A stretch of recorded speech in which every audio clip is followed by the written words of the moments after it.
Boa tarde. Na Net Rádio Católica, nesta tarde, aqui na Livraria Vozes, temos o Frei Moser, Frei António Moser, de passagem por Portugal, onde vamos fazer algumas perguntas. O Frei António Moser é diretor-presidente da editora Vozes, professor de Teologia Moral e Bioética no Instituto Teológico Franciscano, em Petrópolis, é pároco da Igreja de Santa Clara, é diretor do Centro Educacional Terra Santa, membro da Comissão de Bioética da CNBB, que é a Conferência Nacional dos Bispos do Brasil, é coordenador do Comitê de Pesquisa em Ética da Universidade Católica em Petrópolis, além de conferencista no Brasil e no exterior. Frei António Moser, sabemos que publicou muitos livros. De todas as atividades que ainda tem, resta tempo para escrever? Escrever é uma questão de hábito.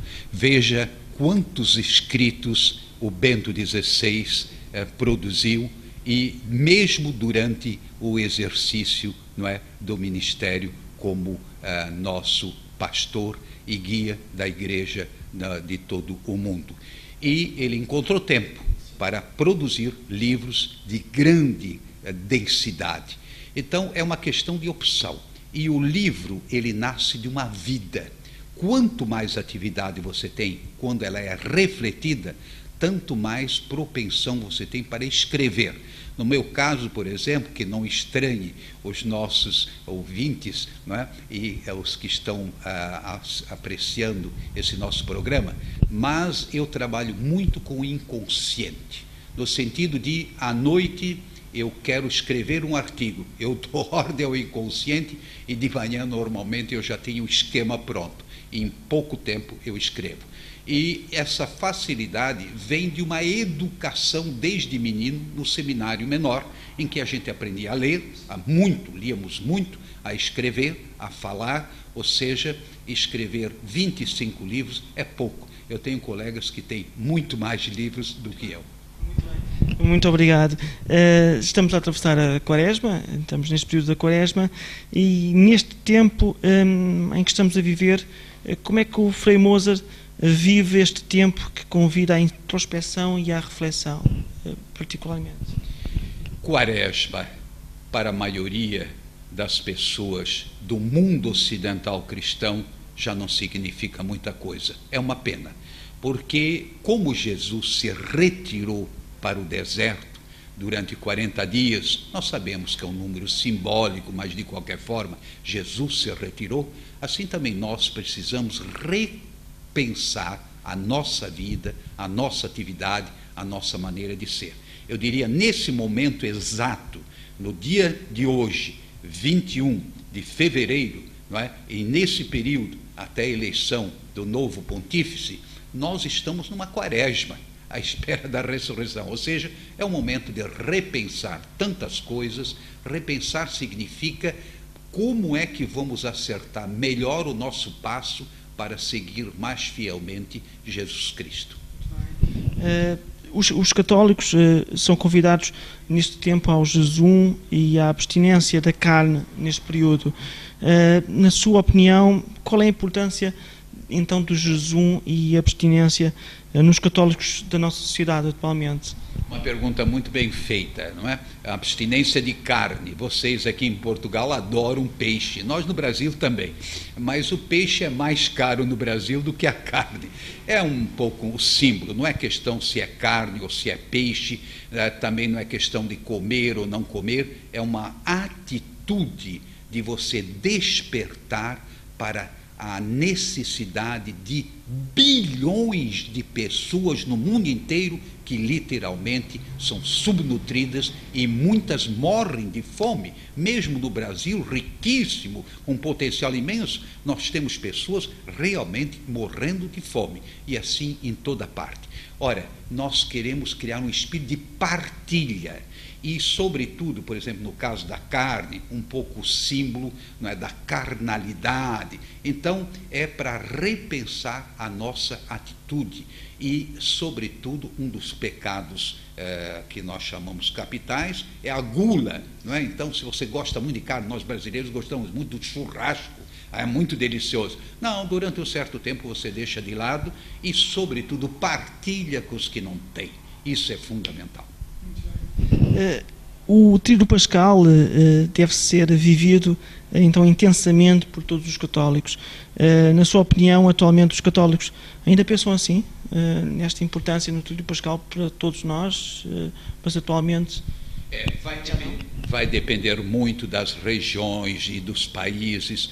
Por exemplo, eu diria lá no Brasil, você tem estados, um estado de Minas Gerais, por exemplo, onde realmente o Tríduo Pascal é vivido com grande intensidade. Você tem outros estados onde é vivido com menos intensidade. De modo geral, continua tendo assim um peso, mas muita gente, mesmo no Brasil, prefere ir à praia. É o feriadão, não é, da Semana Santa. Então vai se perdendo o sentido e que tem que ser readquirido, não é, no sentido de mostrar a importância de vivermos o sofrimento, a paixão, morte de Jesus, para então viver uma vida de ressuscitados, uma vida nova, com menos violência, com menos, eu diria assim, apego às coisas desse mundo. Traduzindo, é um período de verdadeira conversão. E a gente lamenta que para as multidões de batizados isso já não seja verdadeiro. Mas eu acho que temos que trabalhar para que seja reconquistada a importância não só do Tríduo Pascal, da Semana Santa, mas assim o todo do caminho da cruz e da ressurreição. Falando agora da parte bioética do Frei Moser, como professor de Teologia e Bioética, o Frei comentou em 2012, em 2012 a diferença entre as células-tronco adultas e as células-tronco embrionárias. Pode explicar para os nossos ouvintes, para aqueles que têm poucos conhecimentos nesta área, qual é a principal diferença entre as células-tronco adultas e as células-tronco embrionárias? Veja bem, eu tive um privilégio de ter o meu doutorado no Alfonsiano, em Roma, sendo que o principal professor era o professor Hering, não é? Um alemão, e que foi um dos fundadores do primeiro Instituto de Bioética, justamente nos Estados Unidos. Ele nos trazia as últimas novidades no campo da bioética, das pesquisas e também do posicionamento ético diante dessas novidades. Então eu cheguei de volta com meu doutorado em Petrópolis e já introduzi o curso de bioética e fui acompanhando. No ano 2000 começou toda digamos, não só o encerramento do projeto Genoma Humano, mas a Ovelha Dolly, já 1997, não é? Ovelha Dolly já alertou o mundo de que algo de extraordinário estava acontecendo em termos de manipulação genética. E depois eu tive a oportunidade de ir ao Senado Federal, à Câmara dos Deputados, representando a Igreja Católica. Foi um debate muito difícil, porque todo mundo queria liberar as células de embrião para pesquisa. E evidentemente que nós não podemos aceitar. E agora, qual a diferença? O embrião significa óvulo e espermatozoide. Quando se dá a junção do óvulo com o espermatozoide, você já tem toda um DNA, ou seja, um código genético. E todo o desdobramento do embrião já está dentro desse código. Claro que depois vão entrar outros fatores, quanto mais vai se desenvolvendo o embrião, depois o feto, depois a criança que nasceu, muitos fatores vão contribuir para a sua vida, seu biotipo, mas aquilo que está implantado na célula, o seu código genético já está lá. Por isso, é uma grande ilusão imaginar que com embriões você vai curar alguém de alguma doença. Inclusive no Brasil, tive um debate bastante sério na Band, que é um grande canal de televisão. Tem gente que continua com essa ideia, mas a maioria dos pesquisadores começa a ser reticente, dizendo, realmente, nesses 10 anos da liberação no Brasil, das células de embrião para a pesquisa, nós não conseguimos nada em termos terapêuticos. E eu digo, e não vão conseguir. Gente, porque é um DNA diferente, é um corpo estranho, então é uma grande ilusão. Segundo, você tem uma indústria da produção de embriões, em que você vende, você comercializa e depois mesmo mescla material genético, ou seja, eu diria assim, uma manipulação no sentido negativo da palavra. Outra coisa é tentar com as células que estão no nosso organismo, que nós chamamos adultas, significa justamente do embrião, fica muito claro, se trata de uma célula originária. As outras células, chamadas adultas, elas não perdem a vitalidade, elas podem ser reanimadas na sua vitalidade. Claro que tudo isso ainda vai muito devagar. Eu não quero dar a impressão que agora, com células adultas, nós vamos curar todas as doenças. É uma compreensão muito pobre de doença, muito biológica. Olha, vida saudável não é só biologia. Vida saudável é uma vida afetiva, é uma vida de relações humanas, é uma vida religiosa, é uma vida em que você tem a parte biológica, é importante, mas eu não diria que é a mais importante, porque é todo um complexo. Mesmo com as células adultas, a igreja não se opõe, desde que se respeite certas normas éticas. Por exemplo, não comercializar, não criar falsas expectativas, ser honesto. Olha, estamos fazendo experiências, e normalmente com animais, não é? Estamos fazendo experiências, há perspectivas, sobretudo quando se usa a medula óssea, tem dado bons resultados, sobretudo na regeneração de órgãos. Por exemplo, o coração infartado.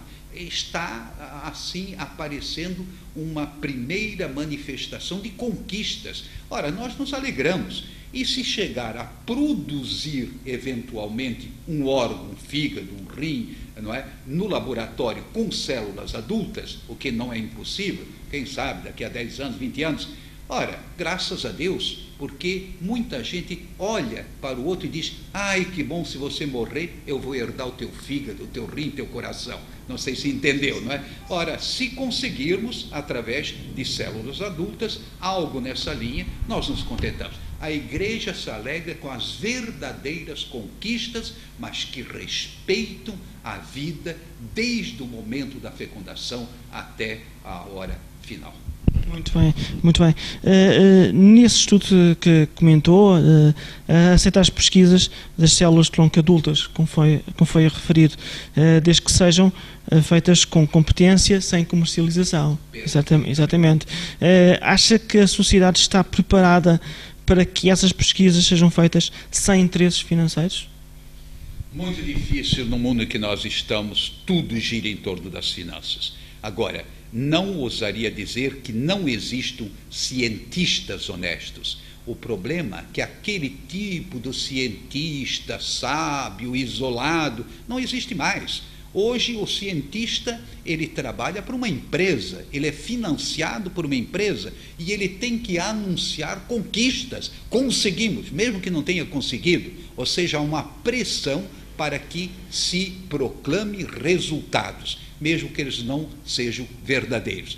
E uma das coisas que eu estou me preocupando no momento, estou preparando outro livro, que vai ser o número 27, esse livro é sobre as incertezas, não só éticas, mas no campo científico. Nada mais incerto do que um dogma científico. Não existe dogma científico, pelo contrário, a ciência está sempre em evolução, sempre novos aspectos vão aparecendo, e eu acho que a grande virtude das ciências tem que ser na linha da humildade, coragem, ousadia, mas ao mesmo tempo humildade. Eu sei que eu nada sei. Diante da complexidade dos mecanismos da vida, são trilhões de células, todas interligadas. Por outro lado, nós nos conectamos com o universo ao nosso redor, ou seja, tudo é complexo. Nós temos que ir com muita ousadia, mas também com muita prudência, com muita humildade, porque é um mistério da vida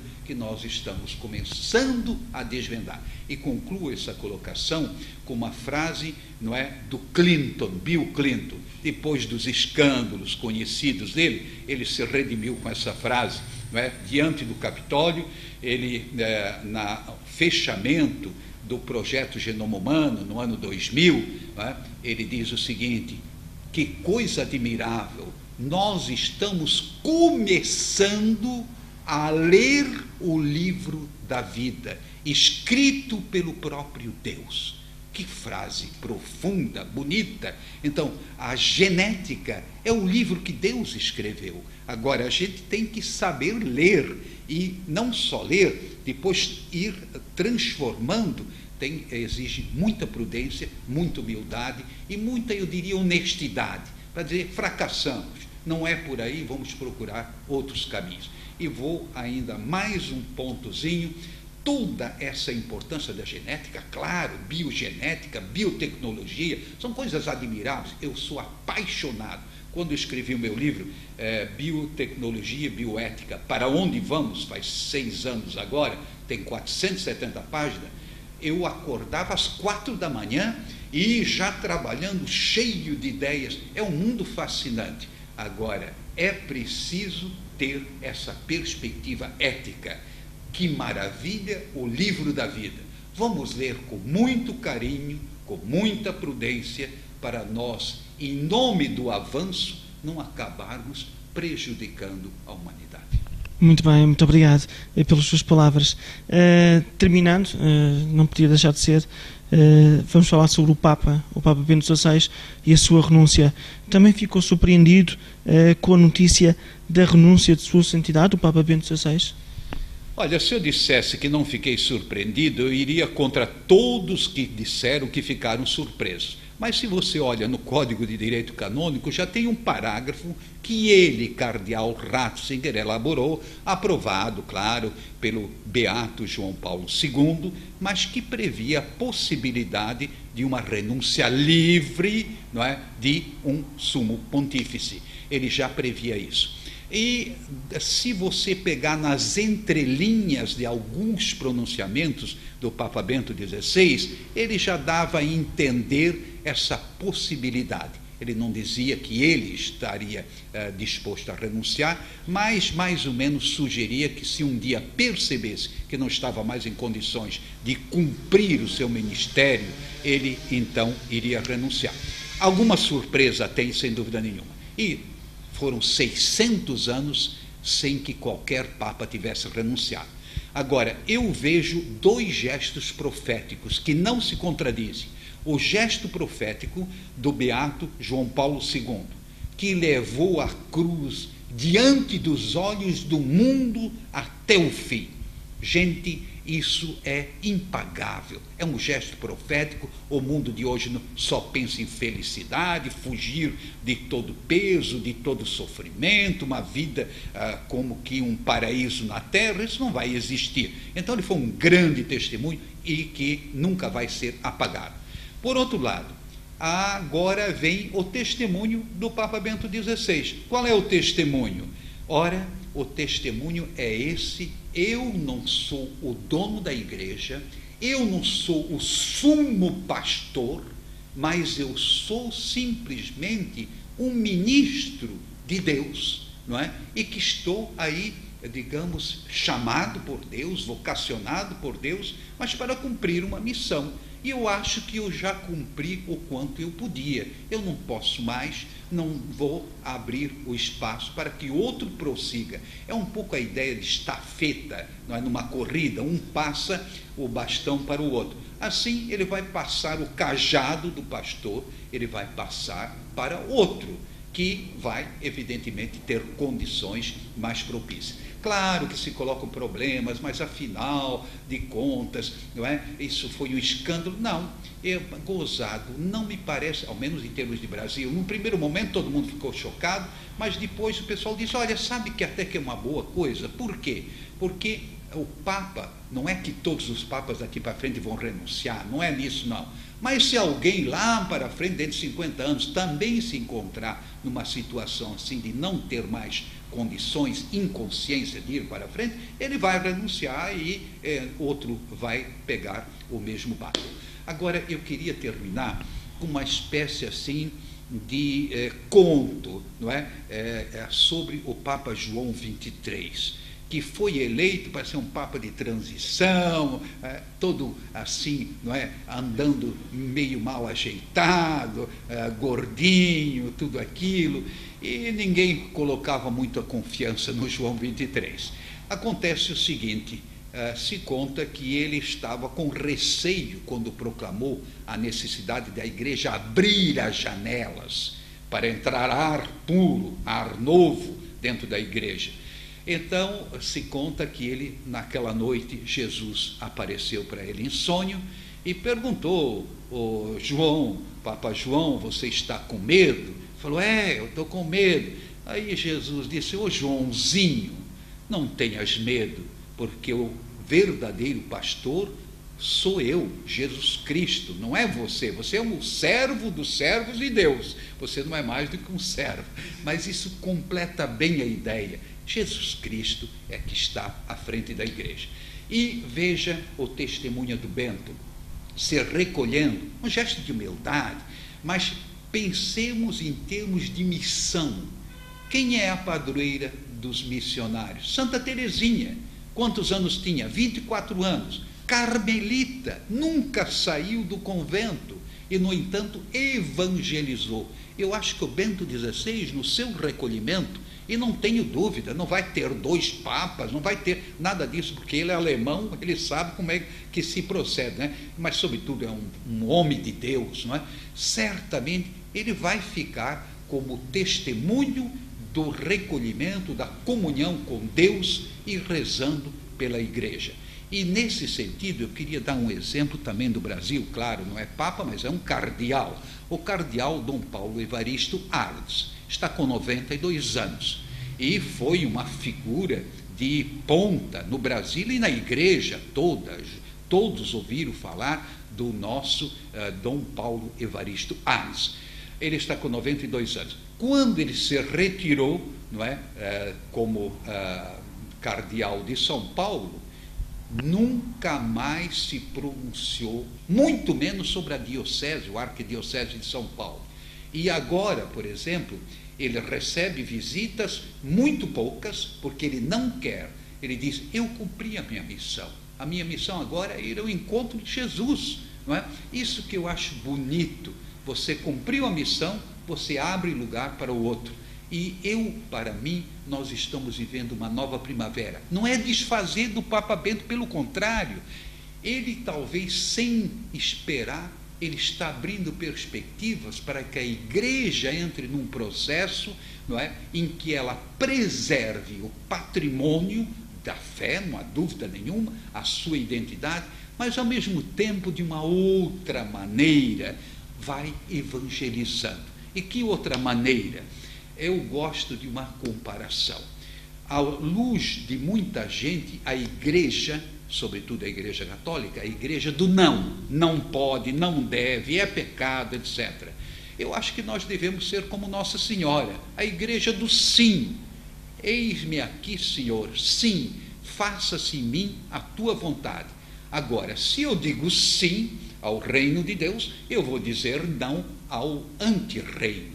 Muito bem, pegando agora um exemplo concreto, a batalha contra o aborto, em toda parte, vocês aqui em Portugal também, surpreendentemente, foi liberado. Não adianta você gritar. Como é que você vai, digamos assim, fazer com que o povo compreenda que a vida deve ser respeitada? Mostrar o milagre da vida, desde a fecundação, os desdobramentos, trilhões de células conectadas. Então, quando você mostra isso, aí as pessoas dizem, não, mas então vamos respeitar a vida desde o início até o final. E, inclusive, há pouco tempo ainda estava dando um curso para o clero de uma diocese no Brasil e fiz um DVD, passei um DVD que mostrava o corpo humano, a começar do esqueleto, mas depois passou também para vamos dizer, o desenvolvimento desde a fecundação. E todo mundo ficou assim, porque nunca tinha pensado quantas articulações para que nós sejamos o que somos. Isso do ponto de vista, digamos, biológico, e do ponto de vista do cérebro, e do ponto de vista da afetividade, não é? Essa composição e tudo isso. Terminando a projeção, padre, não é de se manifestar muito, bateram palmas.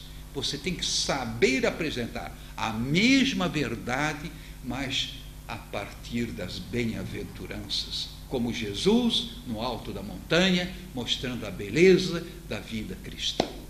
Muito obrigado, muito bom, muito proveitoso. Ainda temos duas questões sobre o Papa Bento XVI.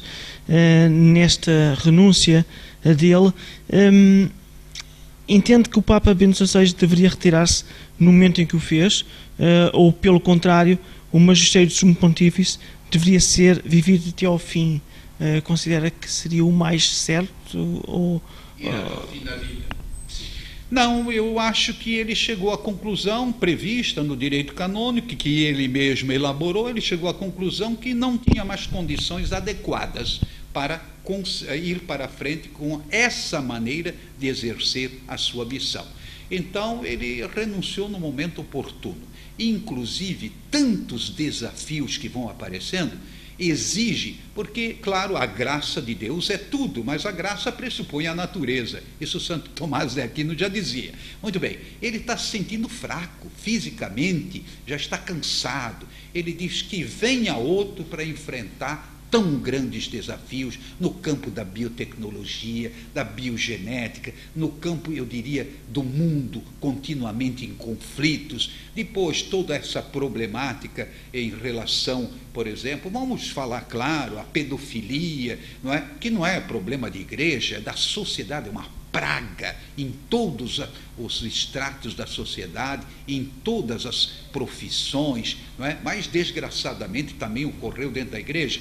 Mas isso é apenas para dizer quanta coisa, quantos desafios. Ele diz que venha outro, como Moisés estava para entrar na terra da promessa, e diz, eu não vou entrar, mas vai entrar alguém na frente de vocês. Se vocês seguirem o caminho da vida, vocês serão um grande povo.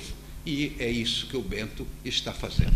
Muito bem. E esse alguém que está para vir, o Frei Moser concorda que o subpontífice, o próximo subpontífice, deverá ser mais novo. Fala-se nisso, fala-se nos favoritos do sumo pontífice, falou-se, e está-se a falar atualmente, em cardeais, como por exemplo de África, das Filipinas. Existe algum favorito para o Frei Moser, ou é o que Deus inspirar no conclave? Em primeiro lugar, normalmente, por exemplo, no caso do João 23 foi uma grande surpresa, do João Paulo I foi uma grande surpresa, João Paulo II foi uma grande surpresa. Já Paulo VI, mais ou menos, se previa, porque ele estava, digamos, tão por dentro como secretário de Estado e assim por diante, não foi grande surpresa. Mas, normalmente, as escolhas têm tido a sua surpresa. O Espírito Santo, de vez em quando, dá um sopro para uma direção que a gente não estaria pensando. Olha, a questão de idade é muito relativa. Hoje se fala muito em longevidade, qualidade de vida. E eu vou pegar o meu exemplo, que os portugueses me perdoem, né?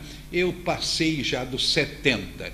Eu nunca tive tamanha lucidez quanto agora, tamanha vontade de trabalhar quanto agora. Eu estou à frente da Editora Voz, que tem 430 funcionários, temos 25 unidades, sendo uma aqui, agora onde nós estamos, né? Aqui em Portugal. Depois, essa paróquia, essas atividades de palestra, mas eu sinto uma força, depende muito da pessoa, não é?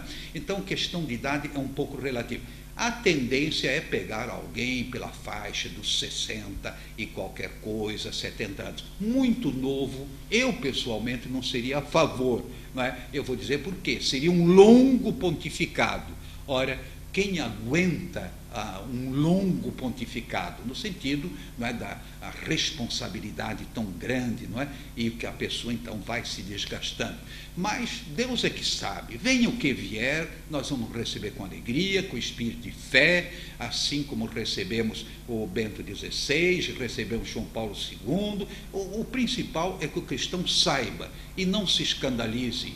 A igreja não é só o Papa. A igreja é constituída de todos os batizados, onde há muitos ministérios, como diz São Paulo, muitos membros, mas um só corpo. Um faz o papel da cabeça, que é justamente o Papa, não é? Os cardeais, os bispos são importantes. Agora, eu espero e tenho certeza que certamente vai haver, assim, um certo alargamento em termos de responsabilidade na igreja. Me explico. Ninguém tome a mal o beato João Paulo II, mas uma personalidade muito forte.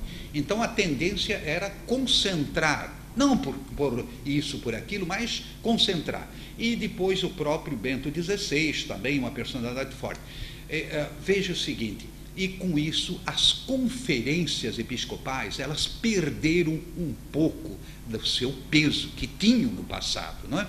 E depois, não só a conferência dos episcopais, os próprios bispos começaram a se sentir um pouco, digamos assim, tolhidos nas suas iniciativas. Da mesma maneira, os religiosos. Eu sou franciscano, então conferência franciscana, conferência dos religiosos do Brasil tinha peso, conferência dos religiosos latino-americanos tinha peso. Um documento vindo da conferência dos religiosos fazia os governos militares tremerem, não é? Isso só para dizer, eu acho que vai haver uma descentralização sem perda de comunhão. Pelo contrário, quanto mais se descentraliza, mais se precisa da comunhão. E justamente aí é que vem a importância vital, não é, do Santo Padre. Eu vou terminar mesmo com um exemplo. Eu estou à frente da editora Vozes. Então, é uma grande editora, 111 anos, não é? É uma grande editora, é uma grande empresa, não há dúvida nenhuma. Segundo os jornais de lá, é a maior editora religiosa do Brasil. Muito bem.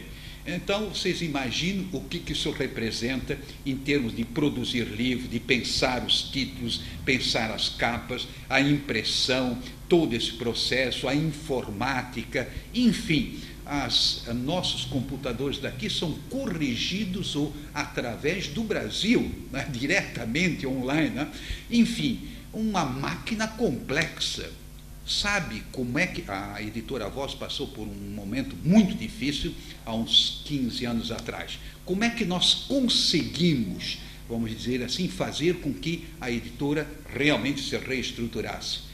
Criando os departamentos e dando a eles a responsabilidade. Claro que a gente tem que ter as rédeas na mão, mas você incentiva a criatividade, não é? Para que as pessoas tenham ousadia, os departamentos.